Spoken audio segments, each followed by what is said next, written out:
আপনার শেফ বলছে যে অরিজিনাল ভেটকি দিয়ে এটা করেছে। এটা এটা এটা অরিজিনাল ভেটকি? এটা অরিজিনাল ভেটকি?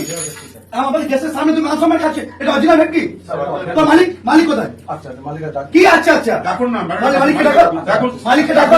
এই সেফ মালিককে। এখানে আমার গেস্ট আছে দানাবে মুভি কমিশন, তো এর মান সম্মান তো খেতেছে স্যার কত বড় একদম স্যার এত বছর একটা সিনিয়র আর্টিস্ট ফালতু খাবার খেতে এলো কেন?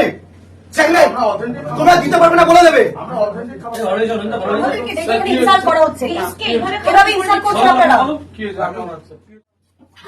ভাইমান্দা এটা কি? এটা ভেটকি মাছের ফিশ ফ্রাই। স্যার এটা কি? ভেটকি মাছের ফিশ ফ্রাই। এর দাম কত? এক পিস 130, দু পিস 260। 260 টাকা দু পিস? ইয়েস। তা 260 টাকা দু পিস এত ভালো কি করে হয়? স্যার কি করে হয়? কি করে এত ভালো হয়? এটা তো চমৎকার ছিল। আমরা সত্যি ভয় পেয়ে গেছি, আমরা ভয় পেয়ে গেছি। মানে আমি তো বিশ্বাস করতে পারি না, আমার এখানে ফিশ ফ্রাই আমি স্যার রিয়েলি মানে মুখে লেগে থাকে দু পিস। এদের এইভাবে ভিডিওটা বানানোর ওদের একটাই উদ্দেশ্য, কেন জানো? ভিউ পাওয়ার জন্য।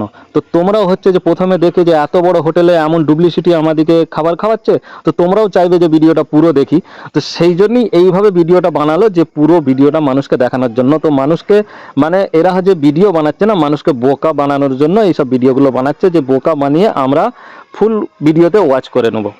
আবার এই ভিডিওটা বানানোর সঙ্গেই সাত আছে আবার কাকে দেখেছেন, যে এত বড় একটা সেলিব্রিটি যার হচ্ছে গোটা বাংলা জুড়ে প্রত্যেক মানুষ ইনাকে কোনায় কোনায় চিনে। তো এই সেলিব্রিটিও এইভাবে দু নম্বরীভাবে এনার সঙ্গে সাথে ভিডিওটা বানালো। তোমাদের মতামত কমেন্টে জানাও, আর ভিডিওটা শেয়ার করে সকলের কাছে পৌঁছে দাও। আমার এইটুকুই বলার।